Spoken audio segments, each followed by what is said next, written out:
Con el tema Manejo del infarto agudo de miocardio, es un agrado para mí presentar al doctor Pablo Sepúlveda Varela, cardiólogo intervencionista, Hospital San Juan de Dios y Clínica Las Condes, profesor asistente de medicina, Universidad de Chile, Campus Occidente y director del registro de infarto agudo de miocardio de la Sociedad Chilena de Cardiología.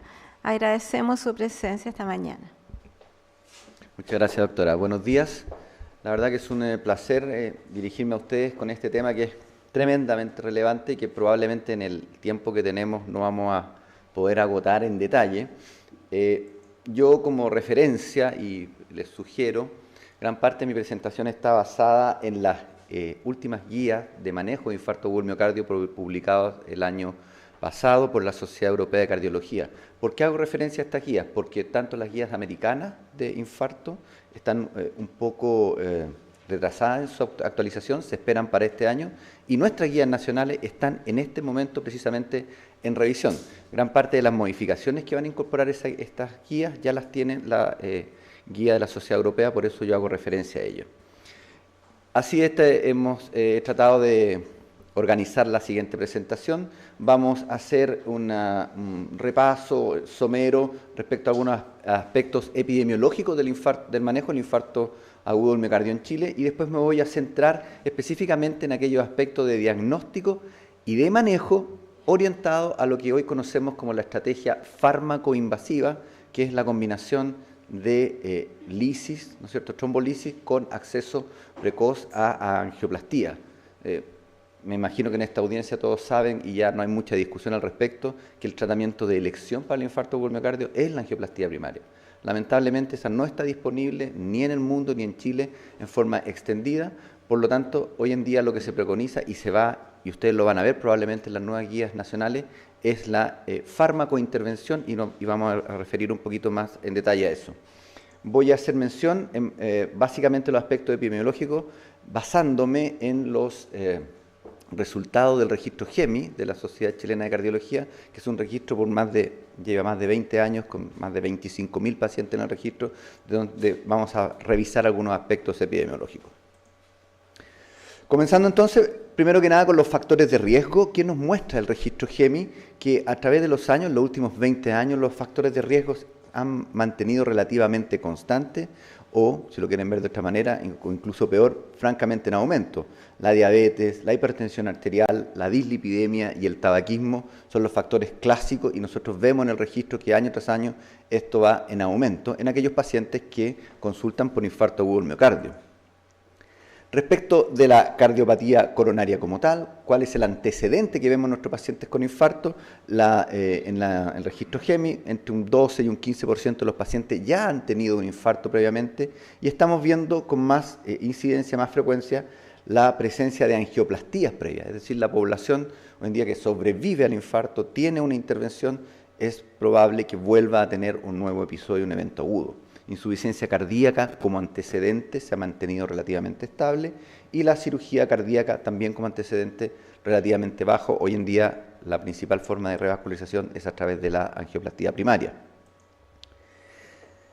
¿Qué ha pasado con la letalidad intrahospitalaria? Y esto es bien importante porque son cifras yo diría, de nivel mundial. El registro GEMI, si bien es cierto, es un registro seleccionado, es probablemente la mejor muestra que existe en Chile de qué es lo que ha pasado con el infarto agudo del miocardio.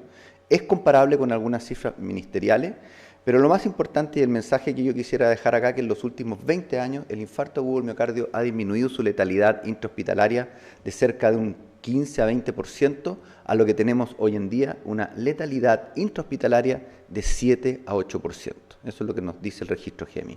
Esto, por supuesto, en mujeres la disminución de la mortalidad ha sido realmente impactante. Las mujeres son un grupo de alto riesgo en el contexto del infarto, y en hombres también ha disminuido, aunque menos que lo que se ha visto en mujeres. Pero como concepto, y la cifra que hay que recordar, que la letalidad intrahospitalaria es del orden de 7 a 8%. Nosotros vivimos hace unos años atrás una reforma de salud importante que fue el acceso y garantía universal al manejo y diagnóstico de ciertas patologías, y ahí realmente nosotros vimos, y estos son datos nuevamente del registro GEMI, cómo una vez que se implementa la reforma de salud, el diagnóstico del infarto se hace en forma más oportuna, no solamente oportuna, sino que se hace mandatorio, incluso hay tiempos para poder iniciar trombolisis o angioplastía de rescate, que es lo que está garantizado. Y vean ustedes cómo después de la entrada en vigencia de la reforma de salud, tanto la mortalidad global como la asociada a la trombolisis, fundamentalmente y principalmente la mortalidad asociada a la angioplastía primaria, disminuyó, lo que nos muestra el registro GEMI. Y no solamente para los pacientes que reciben tratamiento de reperfusión, sino aquellos grupos que no tenían acceso a reperfusión, también disminuyeron en forma significativa su mortalidad una vez que entra en vigencia la reforma de salud, porque no solamente el diagnóstico mejora, sino que también se empiezan a tomar medidas en prevención secundaria. De tal manera que la sobrevida hoy al año después de un infarto agudo del miocardio es francamente mejor que lo que teníamos hasta hace 10 años. ¿Qué ocurre con las terapias de reperfusión? Hemos migrado de lo que era fundamentalmente la trombolisis como principal y única herramienta de reperfusión hace unos 10-15 años, a lo que estamos viendo hoy en el registro GEMI, que cada vez más la angioplastía primaria está siendo la forma de reperfundir en el infarto agudo del miocardio. Ha aumentado, por lo tanto, el acceso a la angioplastía, pero a pesar de este aumento, todavía persiste cerca de un 30% de enfermos que no logran tener ninguna terapia de reperfusión, ni fibrinolítica ni de angioplastía primaria. Cosa que la verdad es lamentable, sobre todo teniendo hoy en día el acceso a un diagnóstico precoz como tenemos relativamente extendido a lo largo de todo el país. Ahora, ¿cómo se compara esta cifra de 27% de no reperfusión en nuestro país con países desarrollados? Si tomamos cifras, y estas son las últimas cifras publicadas en Estados Unidos del registro de stroke y enfermedad del corazón, Heart Disease and Stroke Statistics del año 2015, vean ustedes que en Estados Unidos, con mayores recursos, mayor inversión en salud, cerca de un 17 a 20% de los pacientes no logran alguna terapia de reperfusión en el contexto de un infarto agudo del miocardio. Por lo tanto, si bien es cierto no estamos a niveles óptimos, tampoco estamos tan mal. ¿Qué ocurre con la mortalidad alejada? Y esto es importante recordar. Lo que yo dije son las cifras de la mortalidad intrahospitalaria. La verdad es que la mortalidad alejada, aquí sí hay diferencia importante entre aquellos pacientes que reciben fibrinolisis, y esos son un subgrupo que hemos seleccionado del registro GEMI, y se ha comparado acá con pacientes del registro RENAC, que es un registro de angioplastía primaria de la Sociedad Chilena de Cardiología. Vean ustedes que la mortalidad a 30 días es significativamente menor en aquellos pacientes que reciben angioplastía primaria a los 12 meses y a los 24 meses. Es decir, la reperfusión es buena, pero queda de manifiesto que la reperfusión por angioplastía primaria es superior, sobre todo en el seguimiento a largo plazo. Hay un concepto muy relevante y que me gustaría detenerme 2 segundos, que probablemente ustedes manejan, pero que siempre hay que recordar, que es la relación entre el tiempo, la probabilidad de rescate miocárdico y la mortalidad. Hay un número, una cifra clave, y que es las primeras 3 horas posterior a que se desencadena un evento coronario agudo. ¿Por qué 3 horas? Porque de estudios anátomo-patológicos se ha podido establecer claramente que una vez que se desencadena el fenómeno isquémico, una vez que ocurre la necrosis, oclusión total de la arteria, infarto agudo del miocardio, a las 3 horas cerca del 80% de la zona de la arteria responsable del infarto ya tiene o ha sufrido un fenómeno de necrosis relevante. Por lo tanto, el miocardio restante para poder rescatar o tratar de recuperar es francamente menor. O sea, todos los esfuerzos debieran estar por reperfundir a los pacientes antes de las primeras 3 horas de que presenten síntomas. No es que después de las 3 horas no haya beneficio, pero el beneficio, como ven ustedes acá en el gráfico, es ciertamente menor. Y se extiende hasta las 12 horas, que es el tiempo que tenemos como determinado como clásico para reperfundir a un paciente, por lo menos con indicación clase 1A. Dolor sugerente de isquemia, electrocardiograma sugerente de infarto, reperfusión con indicación clase 1A antes de las 12 horas. Entre las 12 y las 24 horas, si vean ustedes que la fuerza de la indicación es menor, indicación 2A, nivel de evidencia B, pero todavía se puede ganar algo. Ahora, lo más importante está en las primeras horas. ¿Y qué ocurre en Chile? En promedio, los pacientes consultan a las 4 horas. Es decir, nuevamente, no es lo ideal, pero tampoco estamos tan mal. ¿Cómo se pueden mejorar esos tiempos? Esos tiempos son dependientes de los pacientes, de la consulta precoz, de la educación, mucha educación hay que hacer para consultar precozmente, y ciertamente de los sistemas de traslado de ambulancias, SAMU u otros, que permitan acceso a centros donde se pueda iniciar por lo menos el tratamiento de infarto en forma oportuna. Lo importante, y con esto concluimos este pequeño repaso epidemiológico, es que no importa la estrategia que ustedes utilicen, lo relevante es entregar una terapia de reperfusión lo más rápido posible. Y eso tiene que ver con un diagnóstico oportuno y con la indicación de las terapias que vamos a revisar a continuación. El manejo del infarto, la fase aguda, tiene, por supuesto, lo que dice relación con la farmacointervención, con la reperfusión y con las terapias asociadas para el manejo del dolor, para el control de la isquemia, para prevención de arritmia, y comienza ya la prevención secundaria en la misma etapa aguda. Yo me voy a referir fundamentalmente a dos aspectos, en honor al tiempo, que tienen que ver con el diagnóstico y con la terapia de reperfusión, pero insisto, las guías que hacía referencia yo inicialmente, los invito a revisarla porque está con mucho más fundamento y con más detalle. Primero que nada, ¿cómo se define el infarto agudo del miocardio? Y existe una definición universal que está cambiando y que nuevamente este año se va a revisar. Infarto agudo del miocardio se define como el aumento de biomarcadores, y particularmente la troponina, fíjense en el detalle, parte con la definición de aumento de biomarcadores y que debe contar además con alguno de los siguientes: síntomas sugerentes de isquemia, cambios electrocardiográficos sugerentes de isquemia, es decir, la presencia de un nuevo bloqueo de rama izquierda, nuevos cambios de ST y T, sobre todo de ST, supradesnivel de ST. Y de acuerdo a las últimas guías, esto no está en la definición de infarto, pero lo menciono acá, el bloqueo de rama derecha también se considera hoy, en contexto de un cuadro sugerente de isquemia y de elevación de troponina, indicación de terapia de reperfusión.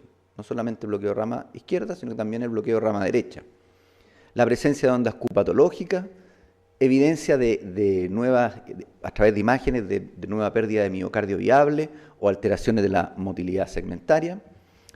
Y la identificación patológica, ya sea patológica por anatomía patológica o por la presencia de trombo en una coronariografía, todos esos cada uno por sí solo, asociados al aumento más allá del percentil 99 de la troponina, configuran la definición de un infarto agudo del miocardio. ¿Cómo se clasifican? ¿Cuáles son los tipos de infarto? Existe el infarto tipo 1, que es el más frecuente, el que vemos en 80-90% de los casos, que es el asociado a la placa aterosclerótica, placa que es oclusiva total, que sufre un accidente de placa con fenómenos trombóticos asociados y que lleva a la elevación del segmento ST, como conocen ustedes. Pero existe el infarto tipo 2, aquel infarto donde no hay un fenómeno trombótico en juego, sino que hay más bien un desbalance entre el aporte y la demanda, fundamentalmente dado por disfunción endotelial. Aquí están todos los fenómenos vasoespásticos.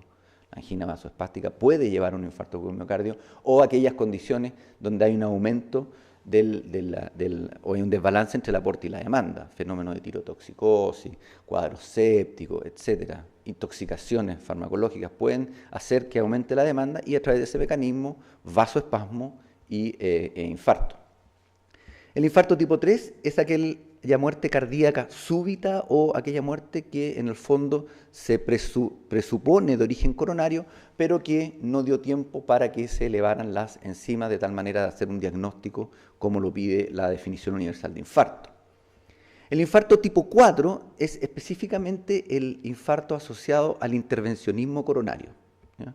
Y aquí hay dos tipos. El 4A, que dice relación con aquel infarto que se produce después de una angioplastía coronaria, y para hacer ese diagnóstico se pide elevación de troponina de 5 veces el valor de lo normal o un aumento del 20% sobre el nivel basal previo a la intervención.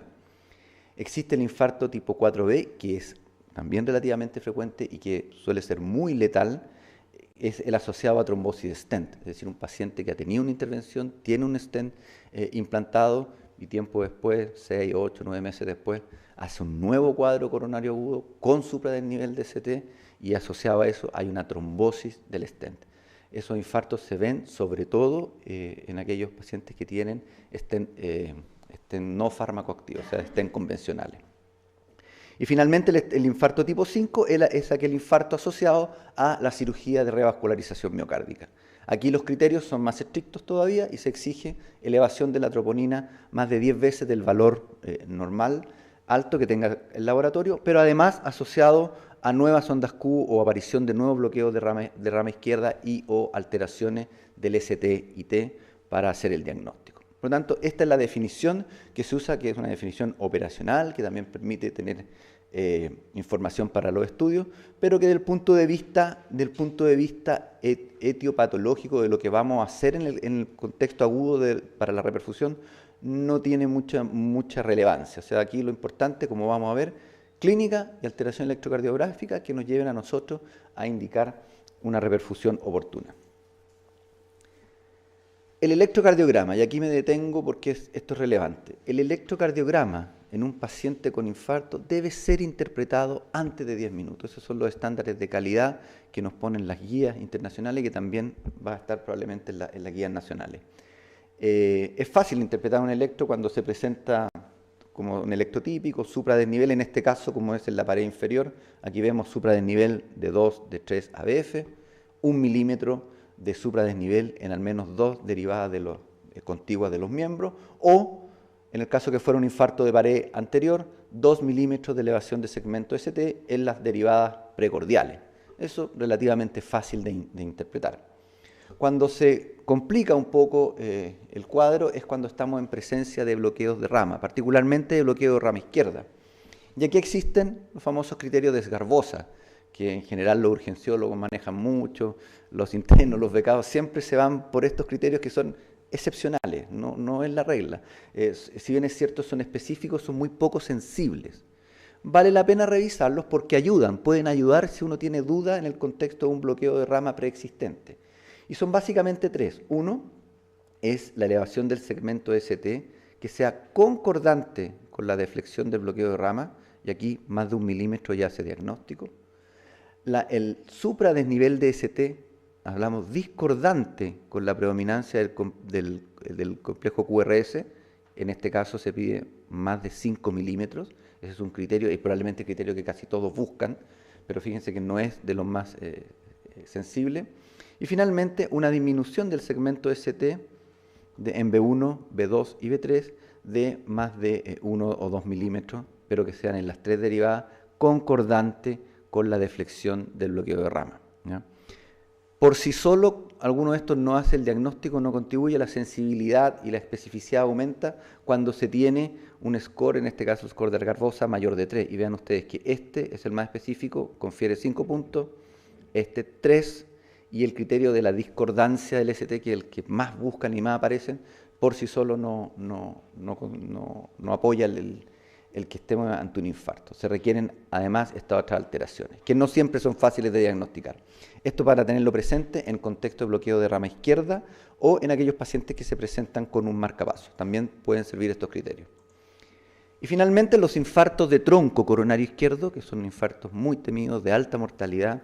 Aquí también hay algunos criterios específicos que se ven en el electrocardiograma y están dados por en este caso, infradesnivel del segmento ST en más de 8 derivadas, es un infradesnivel difuso, que se acompaña de supradesnivel en el segmento ABR y o en B1. Este electro no se alcanza a ver muy bien, pero es bien categórico. Tenemos supradesnivel en ABR, en B1 y B2. También hay supradesnivel de ST y hay infradesnivel en 8 derivadas. 1, 2, 3, 4, 5, 6, 7, 8. Es un electro característico de tronco. No olvidarse de los infartos verdaderos de pared posterior que se pueden ver entre un 15 y un 20% de los infartos de pared inferior. En esos casos pidan derivadas posteriores B7, B8 y B9 y ahí el aumento, el supradesnivel de ST en esas derivadas hace el diagnóstico, ¿ya? Eso hay que tenerlo siempre presente. Por lo tanto, desde el punto de vista electrocardiográfico, el diagnóstico no es tan complejo, hay que conocer, hay que ver los electros y debiéramos tenerlo relativamente rápido.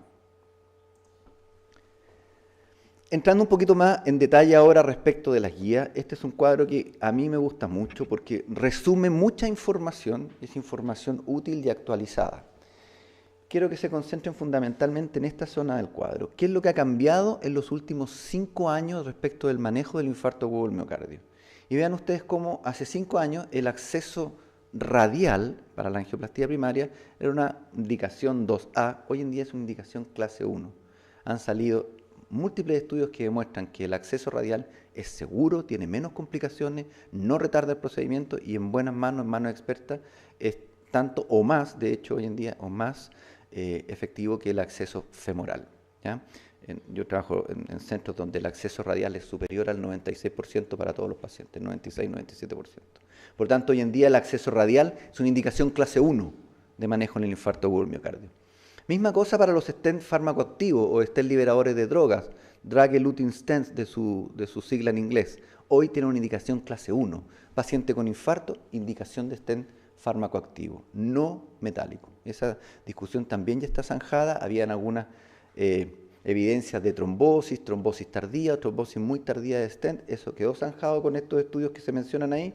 No vale la pena entrar en detalle, pero sí que recuerden que un infarto debe tener un stent con droga. ¿Okay? La revascularización. Aquí también ha cambiado la cosa. Hasta hace poco revascularizábamos solamente la arteria culpable del infarto y se esperaba que pasara el cuadro agudo. Muchas veces el paciente se iba de alta y se buscaba isquemia dirigida para ver si era necesario revascularizar los otros vasos. Hoy en día, si bien es cierto, no es una indicación clase 1 todavía, la tendencia es tratar de revascularizar completamente a los pacientes antes que salgan de la hospitalización por el evento índice. O sea, se hace el cuadro agudo, la arteria culpable, 2, 3 días, 4 días después, se revasculariza lo que queda pendiente de revascularizar. Esa es la tendencia hoy en día. Insisto, no es una indicación clase 1, pero es una indicación que tiene más peso y más evidencia que lo que tenía hace 5 años. Otra cosa que vale la pena mencionar, hay algunos aspectos aquí que tienen que ver con el uso de aspirador de trombos, que en realidad es algo más específico que usamos en el laboratorio de hemodinamia. Antes aspirábamos trombos, hoy ya es una indicación clase 3, es decir, está contraindicado o puede ser hasta perjudicial. Lo que sí me voy a detener son estos 2 puntos finales respecto del uso de oxígeno. Aquí hay mucha discrepancia en cuanto al uso de oxígeno y uno revisa aquí y las guías dicen distintas cosas. Bueno, la indicación de oxígeno siempre ha sido una indicación clase 1 en aquellos pacientes que desaturaban o tenían saturaciones por bajo el 95%.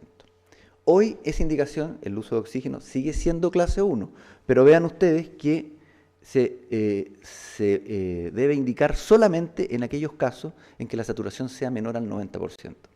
¿Por qué? Por un par de estudios que salieron que efectivamente confirmaron lo que se suponía, que el exceso de oxígeno o el oxígeno no indicado en forma adecuada generaba más radicales libres, podía profundizar los periodos de isquemia y de necrosis. Por lo tanto, el oxígeno indicación solo si hay saturación menos del 90%.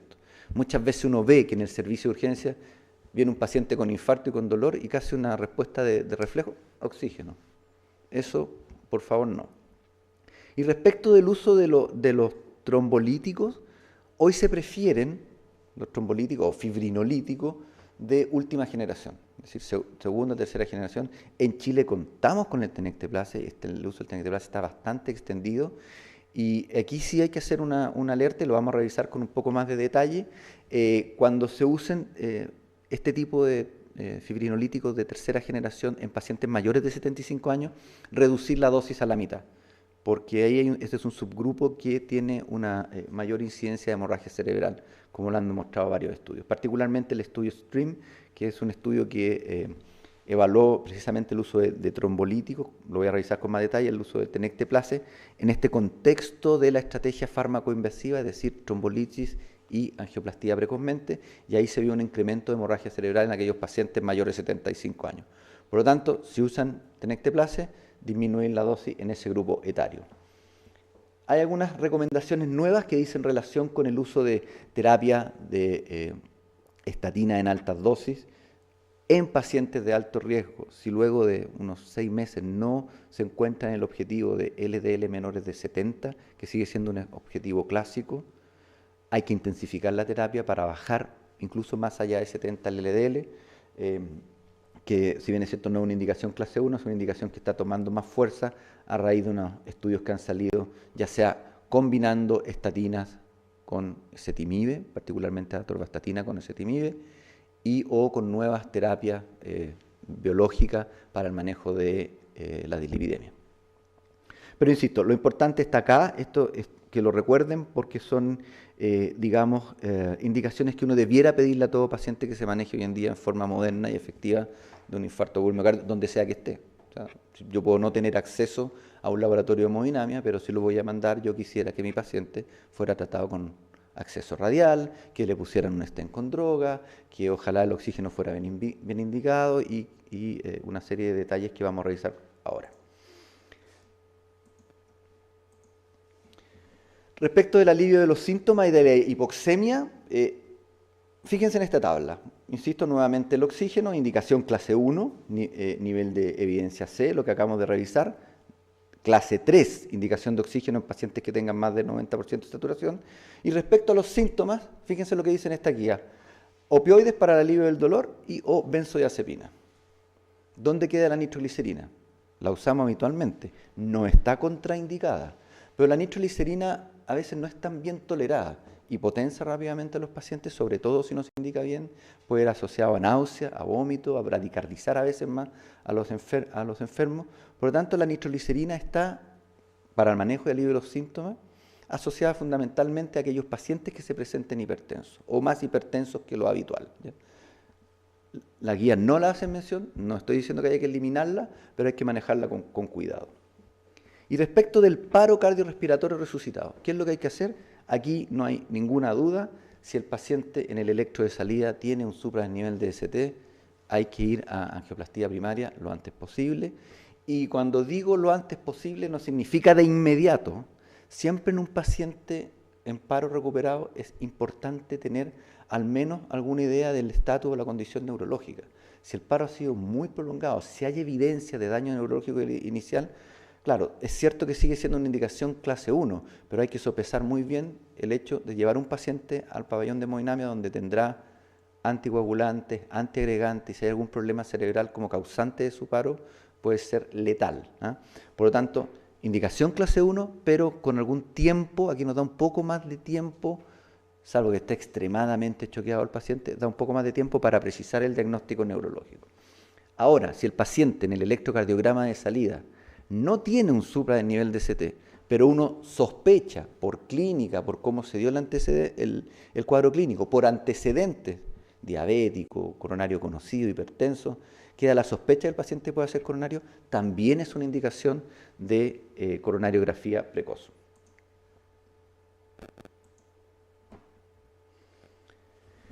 Bien, de los próximos minutos entonces vamos a entrar en más detalle respecto de la estrategia o la terapia de reperfusión que uno debiera usar hoy en día en el manejo del infarto agudo del miocardio. La mejor opción, angioplastía primaria. Si no hay angioplastía primaria, la opción que sigue es la estrategia fármaco-invasiva, es decir, combinación de trombolisis o fibrinolisis oportuna y traslado precoz a un centro de hemodinamia. Si no tengo ninguna de las dos, estoy muy alejado de un centro de hemodinamia, no tengo posibilidad de trasladar al paciente, la fibrinolisis sigue siendo, tanto en Chile como en el resto del mundo, la principal forma de reperfundir a los enfermos hoy en día, ¿ya? No es la mejor, pero es la principal, la más extendida. Esto es relevante verlo con un poco de detalle. Estos son los tiempos para la reperfusión. Esto nos va a nosotros definir cómo voy a actuar con un paciente que esté con un infarto agudo del miocardio, que esté evolucionando con un infarto. Se llama el reloj de la reperfusión, se le conoce como el reloj de la reperfusión. ¿Cuándo es mi tiempo cero en cuanto al tratamiento? Una vez que yo he hecho el diagnóstico de infarto agudo del miocardio. Teniendo un electrocardiograma diagnóstico, desde ahí empieza a correr el reloj de la reperfusión y uno debiera actuar siguiendo las guías que vamos a revisar ahora, ya sea con trombolisis o con angioplastía primaria. ¿Por qué es relevante esto? Porque muchas veces el diagnóstico se hace al llegar al domicilio de los servicios de urgencia, en un SAPU, ¿ya? Muchas veces en la ambulancia, y en países o en sistemas donde los servicios de salud cuentan con médicos en las ambulancias o con personal entrenado para realizar fibrinolisis en la ambulancia. Un ejemplo de esto característico es Francia. Francia tiene un excelente sistema SAMUR de rescate, con médicos, o no, a veces no médicos, pero personal entrenado, llegan al domicilio o al lugar donde está el paciente con infarto, si se diagnostica y es candidato a fibrinolisis, fibrinolítico, de tercera generación, en bolo, tenecteplase, y eso nos permite ganar tiempo, ¿ya? Entonces, una vez que hemos diagnosticado el infarto, donde sea que este haya ocurrido, en el domicilio, en un SAPO, en el servicio de urgencia, en un hospital con hemodinamia, en un hospital sin hemodinamia, la pregunta que uno tiene que hacerse, y que es clave, y que define todo lo que ocurre después: ¿cuánto me demoro en ofrecerle a este paciente una angioplastía primaria? ¿Estoy en condiciones de ofrecer una angioplastía primaria? Si la respuesta a eso, me demoro más de 120 minutos en trasladar a un paciente a un centro con angioplastía primaria, fibrinolisis. Si me demoro menos de 120 minutos en trasladar al paciente a un centro con angioplastía primaria, eso es lo que hay que hacer. Hay que activar los sistemas de emergencia y trasladar al paciente para una hemodinamia lo antes posible, ¿ya? Esa decisión se toma en el minuto. Tengo el diagnóstico del infarto, que es mi tiempo cero, pero antes de 10 minutos yo ya debiera definir, ¿va a angioplastía primaria o lo voy a trombolizar? Si va a angioplastía primaria y puedo mandarlo antes de 120 minutos, lo ideal es que se mande antes de 90, ¿ya? La guía europea es bien estricta en eso, pone 90 minutos como tiempo máximo para traslado, pero yo sugiero, y es lo que hacemos en el fondo en la práctica acá en Chile, considerar el tiempo de 120 minutos. O sea, hasta 2 horas es un tiempo que es tolerable en el traslado, sobre todo en aquellos pacientes que se presentan precozmente. Si el paciente tiene menos de 3 horas de evolución, recuerden el gráfico que yo mostré, todavía podemos rescatar mucho miocardio. Todavía estamos en la zona que el rescate puede llegar a ser hasta un 80% de la zona infartada. En esos pacientes de presentación precoz, sobre todo en esos de presentación precoz, si puedo ofrecerle un traslado antes de 120 minutos, es lo que hay que hacer, ¿ya? Si no puedo ofrecer un traslado en 120 minutos, fibrinolisis.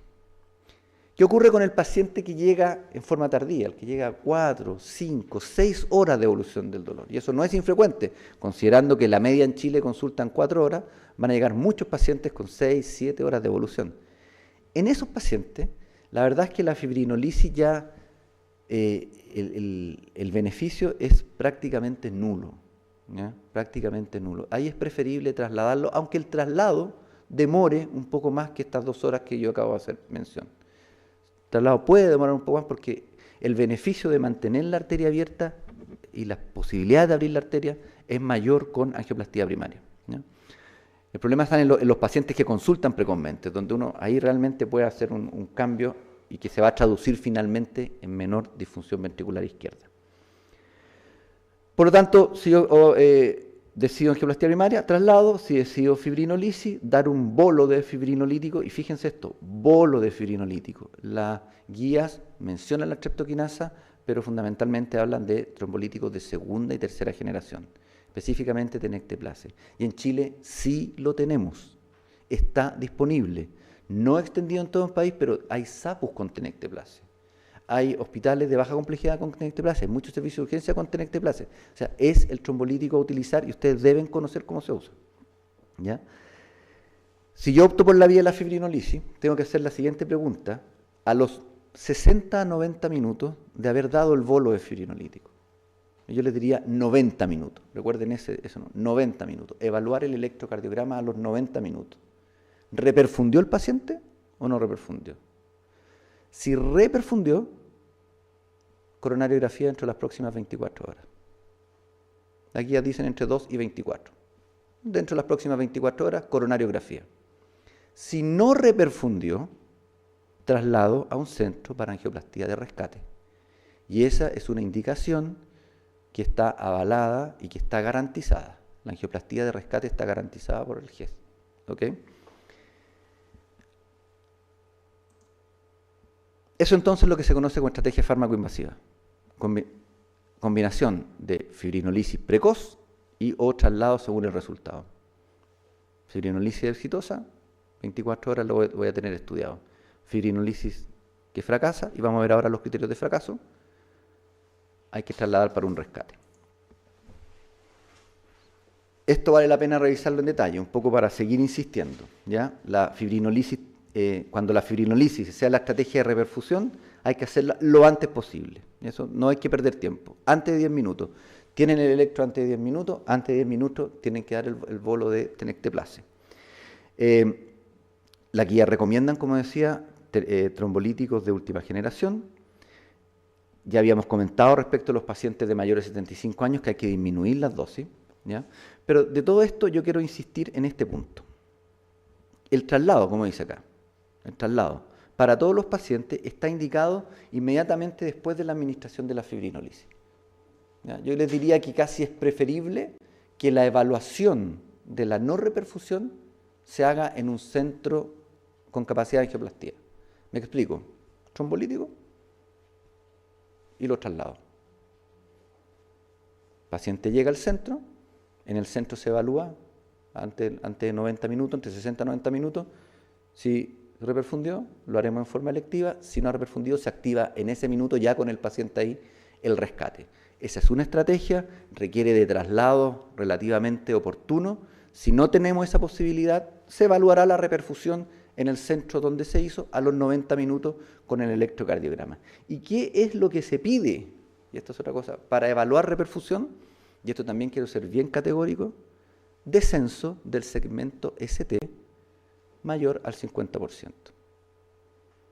Como objetivo uno quisiera lograr un descenso del ST más del 70%, como objetivo, pero para decir que la arteria está reperfundida, con 50% basta. Y el descenso del ST. Si no ha disminuido el ST, no está reperfundido.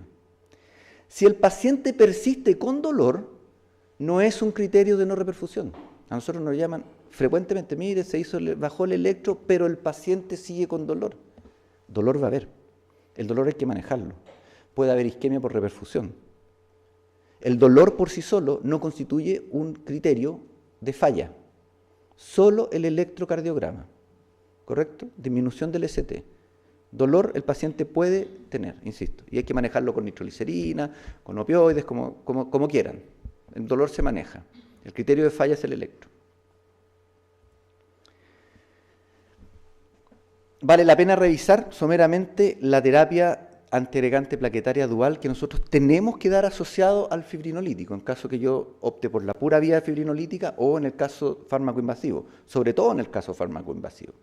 Y vean ustedes que lo que se hace mención en la guía, primero, se insiste en la recomendación de los pacientes mayores de 75 años disminuir el fibrinolítico, la dosis a la mitad. Asociados a estos fibrinolíticos de última generación se deben dar anticoagulantes y antiagregantes. Con la streptokinasa, la heparina, las primeras 24 horas está contraindicada, porque aumenta la hemorragia cerebral. Pero con los trombolíticos de segunda y tercera generación, que son fibrinos específicos, con ellos se recomienda y se debe dar asociado heparina, particularmente heparina de bajo peso molecular. Y aquí las guías son bien claras y hacen mención a la forma como dar la heparina de bajo peso molecular, la enoxaparina. ¿Cómo se da? En bolo. Eso, ¿cómo en bolo? Sí, enoxaparina en bolo endovenoso. La primera dosis, 30 miligramos, 0,3 miligramos por kilo de peso, más fácil, 30 miligramos, primera dosis endovenosa. No se olviden, primera dosis endovenosa. Los van a mirar con cara de, ¿cómo endovenosa la enoxaparina si es subcutánea? Endovenosa, 30 miligramos. 15 minutos después, la primera dosis subcutánea de 1 miligramo por kilo cada 12 horas. ¿Okay? Esa es la forma como asociado a estos fibrinolíticos de última generación, la heparina es más efectiva. Y por supuesto, a la aspirina, en las dosis tradicionales, se asocia el clopidogrel, específicamente clopidogrel, porque no hay muchos datos con otros antiagregantes, para el uso en aquellos pacientes que sean menos de 75 años, carga de 300 miligramos de clopidogrel, y para los pacientes más de 75 años, uno evita la carga, nuevamente, recuerden, es un grupo de alto riesgo de sangrado, no se carga con 300, se da solo 75. Por lo tanto, dependiendo de la edad de nuestro paciente, haremos o utilizaremos esta terapia combinada. Las contraindicaciones de la fibrinolisis son las contraindicaciones absolutas y relativas clásicas, no vale la pena detenerse en ello, ustedes las pueden revisar. pero en esto no ha habido mucho cambio en 20, 30 años que estamos haciendo fibrinolisis. Este es un resumen que a mí me gusta bastante porque es un resumen basado en evidencia de qué es lo que hay que hacer en caso que tengamos que someter a un paciente a trombolisis, ¿no es cierto? El electro precoz antes de los 10 minutos, iniciamos y vean la indicación. En este caso dice bolo de enoxaparina más el bolo del fibrinolítico. No sé si se ve muy bien ahí en la pantalla, pero fibrinolitis y bolo. Damos aspirina y clopidogrel en forma conjunta. Oxígeno solo si se satura al paciente, podemos tratar el dolor con opioides y entonces evaluamos la reperfusión. Si el paciente ha reperfundido, se estudiará en forma electiva y si no, se va a la angioplastía de rescate. Importante, un ecocardiograma en las primeras 24 horas para evaluar función sistólica y por supuesto a las 6 o 12 semanas para evaluar si ha habido o no alteración de la función finalmente. Respecto al uso de terapias concomitantes, los inhibidores de enzima de conversión en pacientes con fracción de eyección menos de 40, clase 1, si tienen más de 40, indicación clase 2, los beta bloqueantes, nuevamente lo mismo, pacientes con insuficiencia cardíaca o con fracción de eyección menos de 40, indicación clase 1, y si no, indicación clase 2. No se olviden de los bloqueadores de receptores mineralocorticoideos, eplerenona, espironolactona, en aquellos pacientes con fracción de eyección menos de 40, diabéticos o que hayan evolucionado con insuficiencia cardíaca. La estrategia fármacoinvasiva fue probada en el estudio STREAM. Vean ustedes que el uso de estrategia fármacoinvasiva, en este caso tenecteplase versus angioplastía primaria, es decir, trombolisis y trasladar o traslado y angioplastía primaria, es exactamente, para en este estudio, exactamente igual en cuanto al endpoint de muerte, shock, insuficiencia cardíaca o necesidad o reinfarto. ¿Ya? En ese endpoint combinado, la estrategia resulta igual o al menos, digamos, no inferior al uso de una angioplastía primaria. ¿Qué ocurre con la reperfusión del punto de vista de la angioplastía primaria? Y nuevamente repasando, insisto, en las primeras 12 horas siempre se prefiere la angioplastía primaria por sobre la fibrinolisis, a menos que mi tiempo de traslado sea mayor a 120 minutos. ¿Qué ocurre? Entre las 12 y las 48 horas es preferible si el paciente está con inestabilidad hemodinámica, persiste con síntomas o tiene inestabilidad del ritmo, preferible la angioplastía, la intervención, por sobre cualquier otra cosa. O sea, aquí hay solo espacio para la intervención. En aquellos pacientes que después de las 12 o 48 horas no presentan manifestaciones, no hay síntomas, la evolución ha sido adecuada, no hay inestabilidad hemodinámica, no hay estabilidad del ritmo, realizar en forma sistemática la apertura de una arteria que pasadas las 48 horas el paciente evoluciona sin síntomas, es una indicación clase 3. No tiene sentido, no ha mostrado beneficio y además expone a complicaciones innecesarias a los pacientes. Por lo tanto, la única indicación de abrir una arteria pasadas las 48 horas es la inestabilidad del paciente. ¿Okay? Lo mismo, y esto también como un resumen, que es lo que se hace, también terapia basada en evidencia, el electro, rápidamente derivar al paciente si es que no está en un centro de angioplastía primaria o someterlo a angioplastía primaria con la carga de aspirina, con el uso de clopidogrel, con la misma terapia coadyuvante en cuanto y las mismas indicaciones del uso de betabloqueantes o inhibidores de enzima de conversión y también las mismas indicaciones de eco en las primeras 24-48 horas y por supuesto a las 6 a 12 semanas. Esto es simplemente para insistir en lo que ya hemos dicho majaderamente. ¿Qué ocurre con la revascularización del vaso no culpable? Esto es todo un tema. Lo mencionábamos al principio, lo dejábamos enunciado. Evolucionó de una clase 3 a una clase 2A hoy en día durante la hospitalización índice. ¿Por qué? ¿De dónde viene esto? Hasta hace poco solamente contábamos con registros o metaanálisis de reperfusión de vaso culpable o reperfusión de múltiples vasos que daban, en cuanto al porcentaje de mortalidad o infarto, mayor mortalidad o infarto en aquellos pacientes que se sometían a revascularización completa. Y de ahí venía la indicación, que era más bien a nivel de experto, de solamente tratar la arteria culpable. Pero últimamente han salido algunos estudios con uso de nuevos stents farmacoactivos, con estrategia invasiva precoz, con estrategia fármacoinvasiva, que ponen de manifiesto que los pacientes, al parecer, andarían mejor con la revascularización completa en el evento índice, en la hospitalización que lleva a su infarto. Incluso para esto, en este grupo, que es el estudio del Danami 3 Primulti, para todos los subgrupos analizados, el beneficio es consistente. Shock, que es un tema particular. ¿Cuál es la indicación de revascularización en shock? Las guías también son categóricas.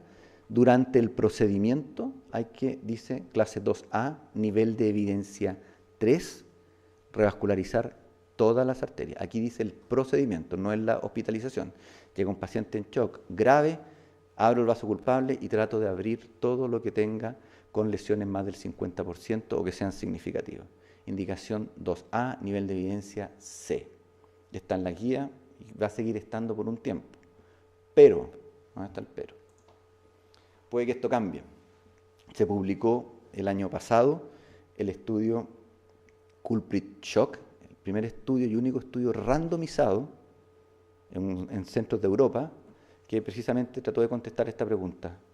Pacientes con shock, solo vaso culpable, pacientes con shock, toda la revascularización en el evento índice, y que demostró que para el endpoint combinado de mortalidad por cualquier causa o necesidad de terapia de sustitución renal a los 30 días, estadísticamente significativo, disminución de un 17% de riesgo relativo, preferible la revascularización solo del vaso culpable. Esto está en discusión hoy en la comunidad cardiológica internacional, pero al parecer, por lo que se ve, puede que entre en la guía y esta indicación vaya a cambiar. Por ahora hay que revascularizar y lo seguimos revascularizando todos los vasos. Sobre todo, y ahí esto no se alcanza a ver muy bien, pero en aquellos pacientes menores de 50 años. Ese es un grupo que se beneficia mucho de abrir todos los vasos en el momento del infarto, en el momento índice, en el cuadro agudo, ¿ya? Para el resto de los subgrupos, como mostró el estudio Culprit Shock, al parecer es mejor abrir un solo vaso, y esto está contradiciendo lo que estamos haciendo, contradice un poco lo que estamos haciendo actualmente. Pero es bueno que ustedes lo sepan. Finalmente, y estamos simplemente de que tengan una idea, cuáles son las recomendaciones de prevención secundaria, y si bien es cierto, las distintas sociedades le dan más o menos énfasis a una u otra indicación, ustedes lo pueden revisar ahí en los apuntes. El concepto que quiero dejar es que el uso de aspirina en dosis 100 miligramos al día, que es lo más simple, el uso de inhibidor de enzima de conversión en el caso que haya disfunción ventricular izquierda, insuficiencia cardíaca, o exista un infarto de pared anterior, aunque no tenga disfunción ventricular, son indicaciones clase 1. Lo mismo que el uso de estatina en dosis alta. El dejar de fumar, que la gente se olvida de dar esa indicación. En otros países y otras legislaciones, si uno da de alta a un paciente con un infarto y no le ponen la epicrisis, deje de fumar, a usted lo pueden perseguir legalmente. Es una indicación médico-legal. Así que les sugiero con la epicrisis en los pacientes fumadores que pongan que dejen de fumar. Y por supuesto, el uso de desfibrilador en aquellos pacientes que queden con fracción de eyección menos del 35% y tengan síntomas de insuficiencia cardíaca o tengan disfunción sistólica menos del 30% independiente de los síntomas, pero evaluada a los 40 días posterior al infarto agudo del miocardio, que es el momento cuando uno tiene que hacer la evaluación de posible isquemia residual. Si no hay isquemia residual y el paciente sigue con esa fracción de eyección, tengo indicación hoy en día clase 1 de desfibrilador, ¿ya? El resto de las indicaciones, como digo, hay distinto énfasis según las sociedades. Solamente hacer un comentario, porque a mí me parece interesante, me tocó participar en el estudio que probó el uso del Rivaroxaban en pacientes post-cuadro coronario agudo como anticoagulante asociado a la aspirina y al clopidogrel en pacientes de alto riesgo, en esas dosis, 2.5 miligramos cada 12 horas, es una indicación que hoy en día, la indicación es más bien baja, pero a considerar en pacientes de alto riesgo. De tal manera, y con esto concluyo, del punto de vista epidemiológico, en el infarto agudo del miocardio ha mejorado el acceso a la reperfusión, particularmente la angioplastía primaria. En el manejo de la fase aguda, lo que es clave es tratar de ofrecer una angioplastía primaria a los pacientes. Si yo no puedo lograr eso, o tengo tiempos de demora mayor a los 90, 120 minutos, la estrategia fármaco-invasiva es lo que tenemos que utilizar. Es fundamental tener o dar una terapia coadyuvante o antiplaquetaria asociada adecuada a la edad, en el caso del fibrinolítico al peso, ¿ya? Conocer bien las indicaciones y contraindicaciones de los fibrinolíticos. y revascularización en el caso del infarto, no solamente de la arteria culpable, sino que durante la misma hospitalización de todas aquellas lesiones residuales o placas mayores al 50% que tengamos en otros territorios no infartados. Respecto a la prevención secundaria, como decíamos recientemente, no importa el énfasis que se le dé, las indicaciones clase 1 recuérdenla, el uso de IECA, de estatina, de beta bloqueante en forma apropiada y sobre todo la indicación de desfibrilador cuando éste sea oportuno. Muchas gracias. Preguntas para el doctor Sepúlveda. Por los tiempos vamos a hacer solo 2. Hola, no me quedó claro sobre el diagnóstico inicial sobre el infarto que usted mencionó sobre la presencia como criterio de los biomarcadores y cómo esto retrasaría el oportuno tratamiento. Esa es la definición, muy buena pregunta, esa es la definición de infarto, así se define el infarto. Si tú te fijas, en ninguna parte del punto de vista operacional se considera la enzima. Es presencia de dolor y supradesnivel.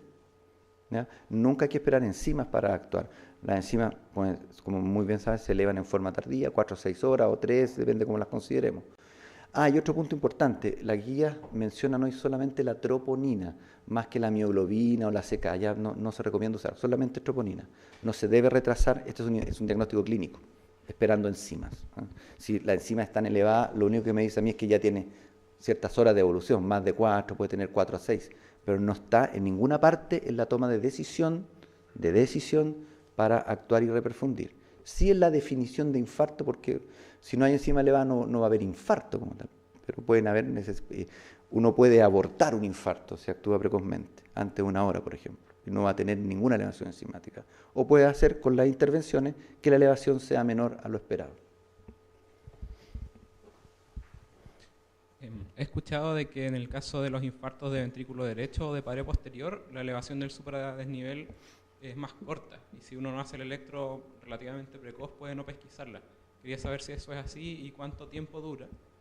Quería aprovecharme a preguntar otra cosa, que me quiten el micrófono, que en el caso de, cuando hablamos de revascularizar las estenosis de vasos no culpables, ¿sobre qué porcentaje de estenosis se considera? 50%. Sobre el 50% es significativo ahí, en el contexto agudo, y ahí revascularizamos.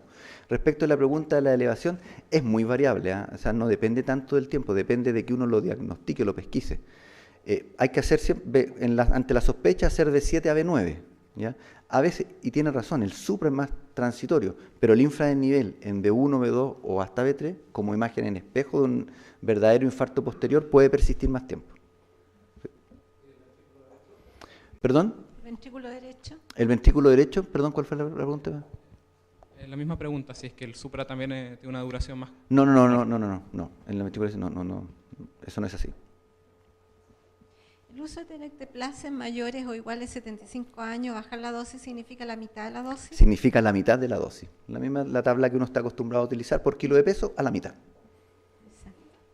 Para cada rango de peso, porque el tenecteplase se da según el peso.